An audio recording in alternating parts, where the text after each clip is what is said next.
నెత్తి మీద జుట్టు అయితే పెరగదు కానీ ఐబ్రోస్ మాత్రం చాలా లావుగా ఉంటాయండి నావైతే. ఫస్ట్ టైం నేను బీటెక్లో చేయించుకున్నాను అనమాట. ఎంత పెయిన్ వస్తుందో అమ్మో అనుకున్నా. అలా అప్పుడప్పుడు పార్లర్కి వెళ్ళి తీయించుకునేదాన్ని అనమాట. అయితే ఫస్ట్ ప్రెగ్నెన్సీ టైంలో మనం ఇంకా మనసు నిండే కొద్దీ వెళ్ళడం కష్టం కదా. అప్పుడు మా హస్బెండ్ ఆన్లైన్లో ఆర్డర్ పెట్టారనమాట. అవి వాటితో చేసుకునేదాన్నండి. అప్పటి నుంచి మొదలు ఇప్పటి వరకు మళ్ళీ పార్లర్కి వెళ్ళలేదు. నేను ఇంట్లోనే ఈజీగా తీసేసుకుంటాను అనమాట ఐబ్రోస్. ఇప్పుడు నేను వాడేదైతే చాలా బాగుందండి. ఇది అమెజాన్లో తీసుకున్నాను అనమాట. చాలా స్మూత్గా ఉంటుంది. అసలు లోషన్ కానీ ఏం అప్లై చేసుకోకుండా డైరెక్ట్గానే తీసేసుకోవచ్చు. అస్సలు పెయిన్ ఉండదు.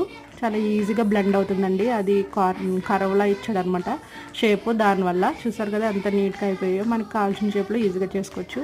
మీరు కూడా తీసుకోవాలనుకుంటే ఆన్లైన్లో అవైలబుల్గా ఉందండి. 99 రూపీస్. చూసారు కదండి, యాంటీ స్లిప్ గ్రిప్ అనమాట. సో జారదు చేతిలోంచి. చాలా బాగుంది. వీడియో నచ్చితే కనుక లైక్ చేయండి. ఎంతమంది ఇంట్లో చేసుకుంటారు అనేది కామెంట్ కూడా చేయండి.